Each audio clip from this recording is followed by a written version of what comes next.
In 1997, 4 nuns from a small settlement in northern Montana disappeared without a trace, leaving their religious community in despair and deep confusion. For many years, their disappearance remained shrouded in mystery and speculation, until 28 years later, a local priest made a discovery that revealed the terrible truth of that ill-fated morning. The morning sun's rays filtered through the stained glass windows of St. Joseph's Church, casting an iridescent light on the polished wooden benches. Father Matthew Sanders stood at the altar, concluding a mass in memory of the lost nuns. His voice was solemn but serene. "May the souls of the deceased rest in the peace and mercy of God. Amen." "Amen," echoed the congregation, almost entirely assembled. There were mostly elderly parishioners, a few middle-aged people, and only a couple of young people. Everyone had come to honor the memory of the 4 nuns who disappeared without a trace 28 years earlier. The mystery of their disappearance continued to haunt the small town of Harlow Bend in northern Montana. After the religious service, Father Matthew headed for the exit, greeting the faithful. Mrs. Ellers, an elderly woman of the parish, shook his hands warmly and said, "Thank you for not forgetting them. I still remember how Sister Mariella taught my children. She was a wonderful person." Father Matthew nodded with emotion. Mariella Hines was 68 years old when she passed away. Her life had been completely dedicated to the service of God and others. Also missing with her were Sister Clarissa Jennings, Sister Virginia Ramos, and the youngest, Sister Isabel Sanders, sister of Father Matthew himself. When the last parishioner had left, the priest slowly retreated into the sacristy of the church. There, left alone, he took out a wooden box containing some photographs. He paused to look at the photo of Isabel smiling radiantly on the day of her perpetual vows, and once again he felt a sense of guilt that had tormented him for years. It was he who had encouraged his sister's religious vocation. Maybe if he hadn't supported her decision, she would still be alive? She put that photo away and picked up another, the last one, of all 4 nuns sitting in front of the small chapel of St. Mary's on the edge of the Bitterroot National Forest. This photograph, taken a few days before their disappearance, had become the only evidence of their presence in that place.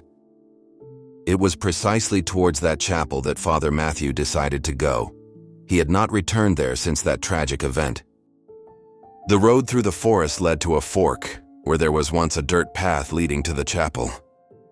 But now that passage was blocked by a gate with a sign that read, "Private property, no trespassing." Behind the bars, a paved road could be seen leading into the thick of the forest. Father Matthew contacted the old caretaker, Norman Blake, and learned that the chapel had been sold in 1994 to a man named Calvin Dryden. He had demolished it, and now part of his vast private property lay there. The priest decided to try to talk to the owner. Dryden's house turned out to be a luxurious mansion, more like a mountain resort than a normal home. He was greeted by a tall, athletically built, silver-haired older man. The man received Father Matthew with obvious hostility, saying, "You are invading my property. Leave these premises immediately." "I'm looking for answers. This is where my sister disappeared. I ask just a moment of your time," Father Sanders said respectfully. Dryden refused abruptly and slammed the door in the priest's face without even deigning to spare him a last glance. Father Matthew stood for a moment on the porch, wondering what to do, when suddenly his attention was drawn by a ringing metallic sound accompanied by a gust of wind. He turned and noticed that one of the ornamental bushes lining the path had moved, revealing part of the ground beneath it. As he approached, the priest parted the branches and discovered a metal grate, an old ventilation duct, barely visible and rusted by time. He knelt down to listen better, and his heart stopped. From the depths of the underground, a barely audible sound could be heard, and behind it a low, monotonous chant that recalled an ancient church hymn. The singing was so faint and distant that it seemed to come from another world. Father Matthew felt a shiver run down his spine and realized that he had just found a trace that no one expected. Shaken by the discovery, he immediately called the police and returned to the road where he met Norman. Fletcher County officers soon arrived. Together, they reached through the damaged fence and located the ventilation shaft. Through it, they could clearly hear a cough and a soft voice singing. With a search warrant, police conducted a thorough search of the property, which was monitored by high fences and security cameras. After several hours of careful examination, the officers noticed a suspicious portion of land near one of the guardhouses. Beneath a layer of old wooden planks was a hidden hatch, cleverly disguised as part of the foundation. When they opened it, a narrow stone staircase appeared leading down. The officers descended with flashlights and found themselves in a narrow tunnel lined with roughly worked stones. The air was filled with the smell of mold, damp, and decay. The walls were carved with crosses and rudimentary phrases from the Holy Scriptures, which added to the eerie atmosphere. The tunnel led to a narrow underground chamber, where an elderly woman lay on an old mattress, visibly strained by her imprisonment. Her face was gaunt, her hair gray, but in her eyes there still shone a faint glimmer of hope. It was Sister Isabel. His lips moved and he said with great difficulty, "You've finally arrived." Nearby, under a thin blanket, lay the mortal remains of Sister Virginia. Doctors later confirmed that these were her remains. Isabel herself, despite her critical condition, managed to whisper that the other two nuns, Sister Mariella and Sister Clarissa, had died during the first year of captivity due to illness and exhaustion. Their bodies, it later turned out, had been buried in another secret chamber which was later found by investigators.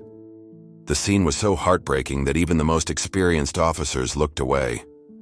Below the ground, between those stone walls, and in the silence, a tragedy had taken place that no one knew about. And only that voice of prayer, which had survived through the years, had become a testimony to the fact that faith and hope had never died. Calvin Dryden was arrested immediately. Her diaries, found in the house, revealed years of morbid obsession with the church, particularly with nuns, whom she held responsible for a tragedy in her childhood. The details were chilling: kidnapping, years of isolation, psychological and physical abuse. Father Matthew, after 28 years, hugged his sister with trembling hands, not believing his eyes. Isabel's face was emaciated, her skin pale, but in her eyes still burned the same light as before, the light of faith, which had not been extinguished even in the darkest depths of that earthly hell. Tears streamed down his cheeks as he whispered, "I always knew you were alive. I prayed every day to see you again." Sister Isabel raised her head slightly, her lips trembled, and with incredible effort she said, "God has never abandoned me." Those words pierced Father Matthew's heart and filled his chest with a sacred tremor. At that moment he understood that miracles are truly possible, and that faith can sustain the human soul even in the most terrible trials. Dear faithful, what do you think of this extraordinary story of faith and resistance? Share your thoughts in the comments. If this story touched your heart, leave a like and subscribe to our channel for more stories that testify to the power of faith. God bless you.